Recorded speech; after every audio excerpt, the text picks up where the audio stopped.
What's up, ladies and gents? Welcome back to another character review for Genshin.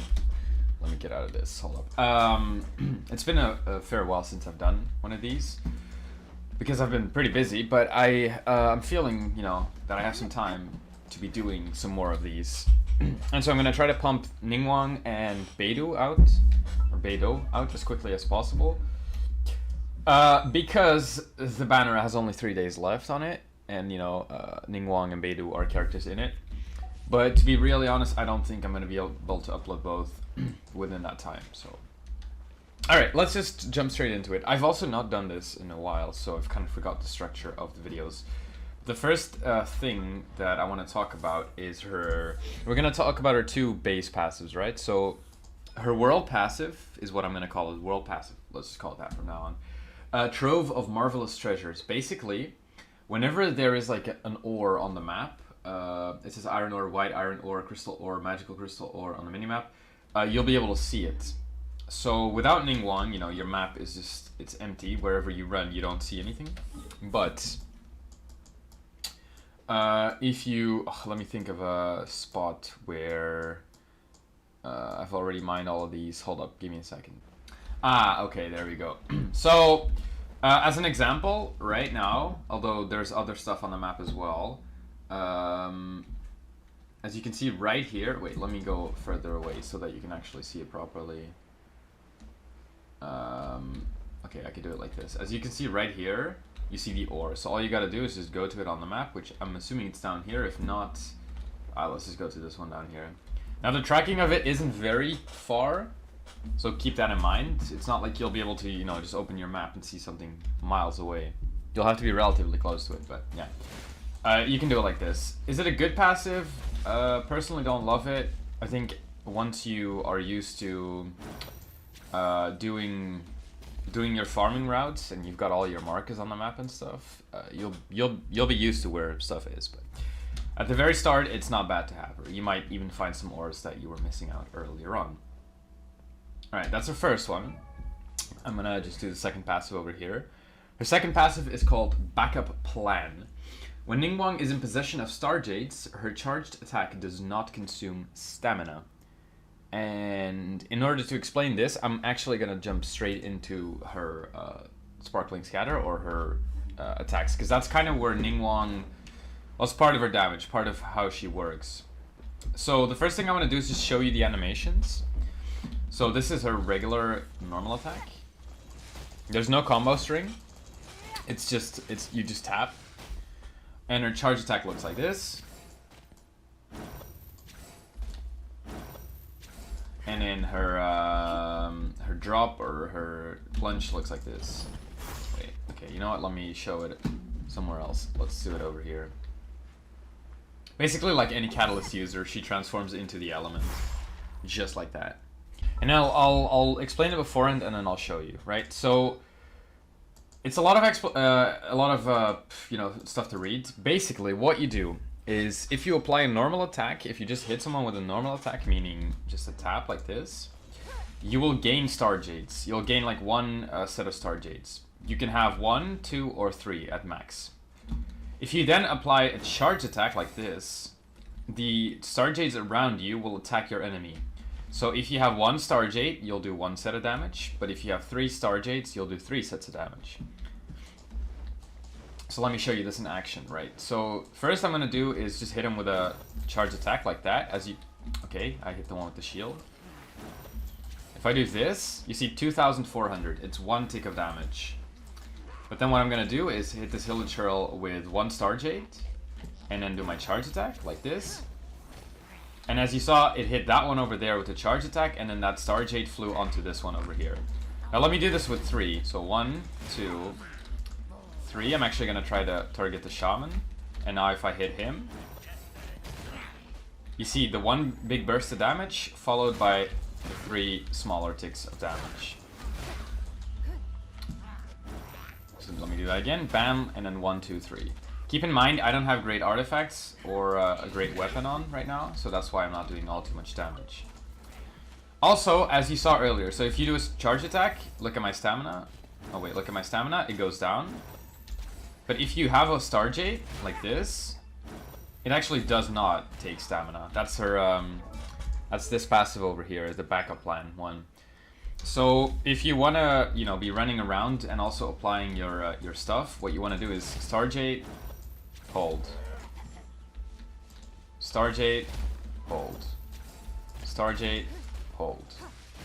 Now I don't know if this maxes damage, because obviously you're going to do more damage if you have 3 Stargates. I'm not entirely sure how the maths works on that. I've seen people do tap, tap, tap, hold. But I've also seen people do tap, hold, tap, hold, tap, hold. You kinda gotta figure that out for yourself. I don't play Ningguang enough to know the difference between the two, but yeah, that's how her regular attack works. Alright, on to the next one, on to her Jade Screen. So her Jade Screen is actually kind of interesting. It does a couple of things. The first thing it does, let me show you, yeah, let me find some enemies. And before I really show you what it does, I am going to grab myself a Jean in here. Jean or Barbara. I'll do Jean. Ready for anything. Because I'm very low level compared to these ads, these monsters or treasure hoarders. So again, here you can see the passive. So Starjade. Oh wait, Jade Screen. Sorry, yeah, Jade Screen. I think it's Jade Screen does. Like 3 or 4 things. The first thing it does is it damages enemies on impact. So if I run up to these guys, I press my E, bam. They get knocked back, and they take damage. That's like the main thing, or not the main thing, but that's one of the best uses. Now, I guess the main use for it then would be the fact that it can tank projectiles. So, as you can see right there, they're trying to hit me, but they're actually doing damage to the shield. So against bows, against potions, against whatever the hell these guys are throwing at you, it'll absorb damage. It scales with, and I have to check this. Inherit HP. Oh, it doesn't really scale. It just, okay. So the higher your talent level, the more it's going to be able to tank. That's the second use of it. And then the third use of it is that it'll do extra damage on your ultimate. And this, I want to show you, wait, okay, I want to show you once more what it does with the projectiles. So like this, bam. Oh, that one went over, but yeah, right there. Okay, but before I show you the ultimate, I want to talk about it real quick. So her ultimate is basically, she jumps up into the air and she throws a ton of jades at her enemies, or a ton of rocks at her enemies. And if she has her E up, it'll do extra damage. So I don't know where exactly. Oh yeah. If Star Shatter is cast when the Jade Screen is nearby, the Jade Screen will fire this should say additional gem projectiles, at the same time. Now you don't it doesn't need to be positioned next to the enemies. Like, you don't need to do this and then use your ultimate. You could use it through your own shield, because that's something I may have, like I should have mentioned. I can still attack through the shield, whoever I'm using. I'll still be able to do damage through it. Yeah, it doesn't matter where you put your Jade Screen, as long as you put it down, you'll do extra damage. So I'm going to show you how it looks when I drop my Jade Screen, and then look at the Jade Screen as well.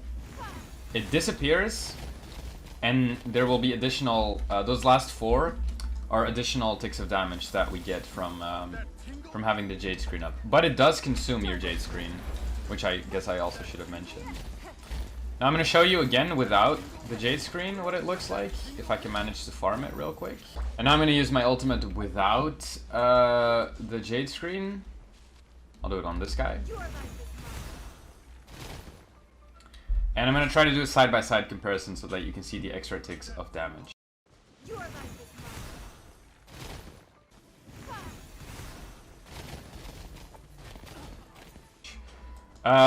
The extra damage is not going to be scaled off of your shield, it'll be scaled off of your ultimate. So it doesn't matter whether your shield is level 1 or not. The extra damage on your Star Shatter is going to be based on the level of your Star Shatter. So yeah, those are her abilities. Let's talk about the last passive, which I personally haven't unlocked myself yet. Oh, sorry, oops. Called Strategic Reserve. So basically what this does is if you put your shield down, let's say I put it down right here, and I walk through it, I'm going to get a bonus geo damage of 12%. Now, it could be any character. So currently, Ningguang is the best one to benefit from this. Noelle, for example, is not going to get much from it, unless with her ultimate. But I think Albedo, for example, might be a character who's going to come out. Or Zhongli even, who could benefit a lot from this. But yeah, even Ningguang could. So what you could do is put your shield down, run through it, and then use your ultimate. So that you get 12% damage bonus. Because basically all of her attacks are Geo anyway, since she is a catalyst user. So yeah, it is a decent pass, but it only unlocks once you ascend your character to phase I think 4. Yeah, to phase 4. So when you get them ready to go to level 70. Yeah. So from 60 to 70, that's when it unlocks. Alright, let me find a more quiet spot to talk about her other stuff. Okay. Back to a more quiet place. We're in the wrong city though. Ningguang is supposed to be like the money boss of Liyue or whatever, but okay. That being said, I want to talk about her materials now. And I can go a bit more in depth because I know more about the game than I used to. So obviously leveling up you do with the books. For her Ascension Materials, she's gonna need glazed lilies, which you're lucky with because they're relatively easy to find. I usually farm them in Liyue Harbor, but you can also find them in Jijing Terrace. Oh, where I also farm them, and then in Qingche Village. Let me show you where that is on the map. So I'm also butchering those names, but Liyue Harbor is right here, and I think most of the glazed lilies are farmable over here. And then Jingche Village is where I farm some of them, and then this is also where you can find some. The terrace, I don't really know where that is. I thought that was actually just called this, but I'm not entirely sure. You can use an interactive map to find those though, but they're relatively easy to farm. They're not really painful. And then the second is the Sergeant's Insignias, or whatever insignia comes after that or before that, and they are dropped by. It says Citizen Mages right here. Don't farm these.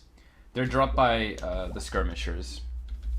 So what you're gonna do is go to your bosses, and then go to common enemies, and then it's these Fatui skirmisher guys that you can track. Oh yeah, it's just these guys.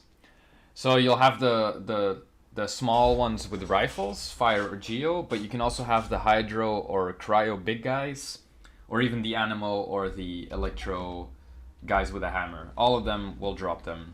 The Citizen Mages, actually, I don't think I've ever gotten an insignia from them, so don't farm them.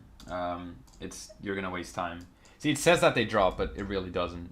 If you want to farm these, you should do it for these mistgrasses. Yeah, also not that difficult to farm, but I guess it could be kind of annoying because her talents also require that.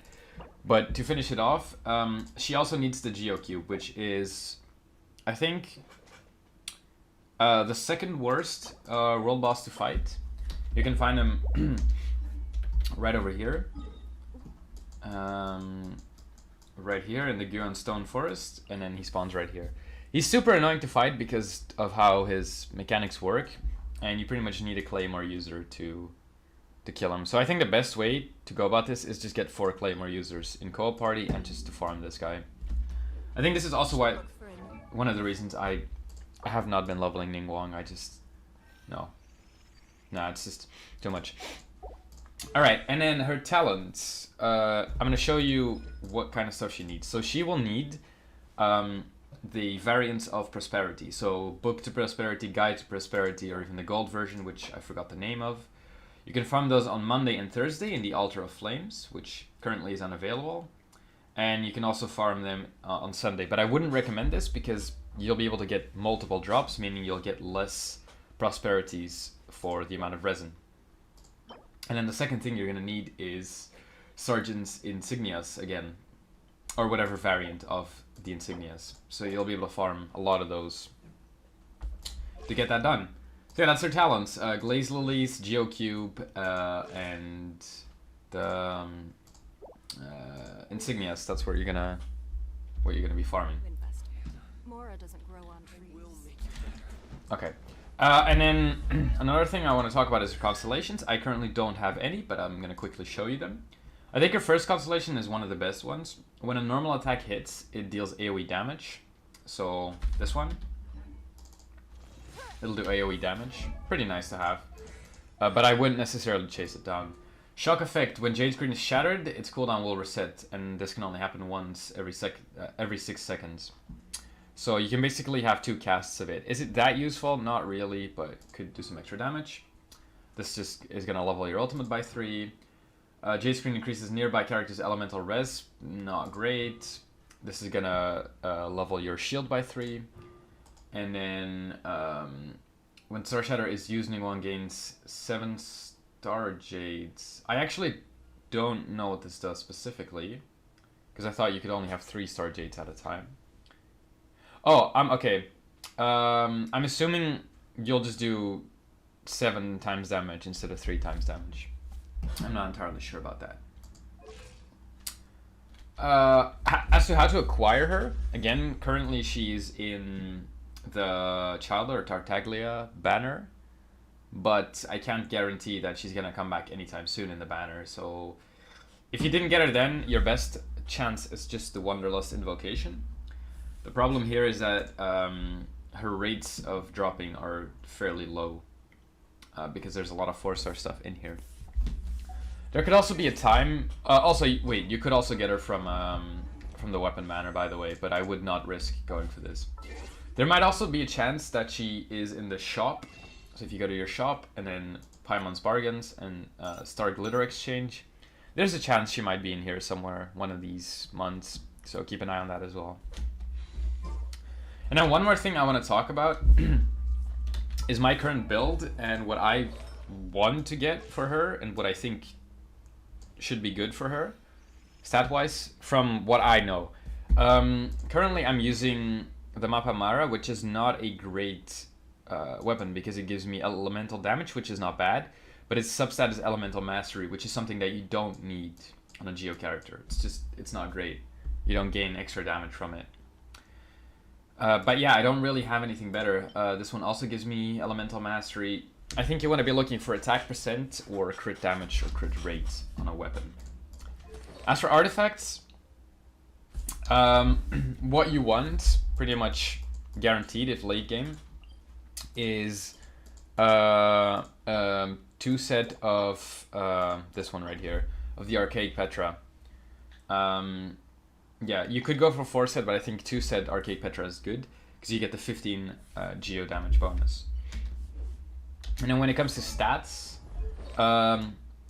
you want attack percent is your main thing you need, and then crit damage, crit rate, depending on how much you have of the other, is the second thing you need. Energy recharge is not bad, but it's not necessary, and elemental reaction is just not good. So on a flower, you want to just be chasing down attack percent, crit rate, crit damage.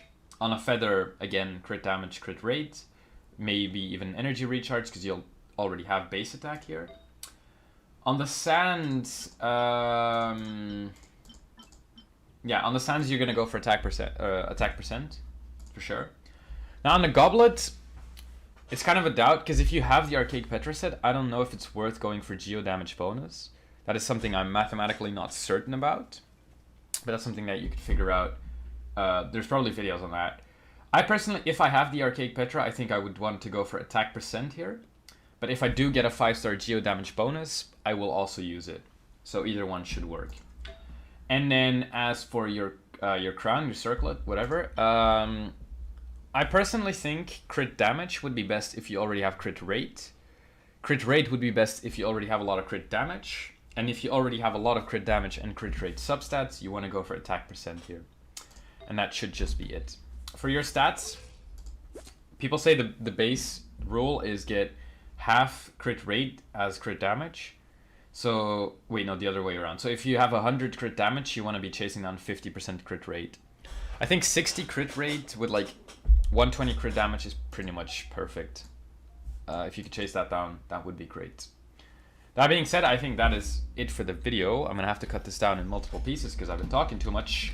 But yeah, thanks for watching, and I'll see you in the next one. Goodbye.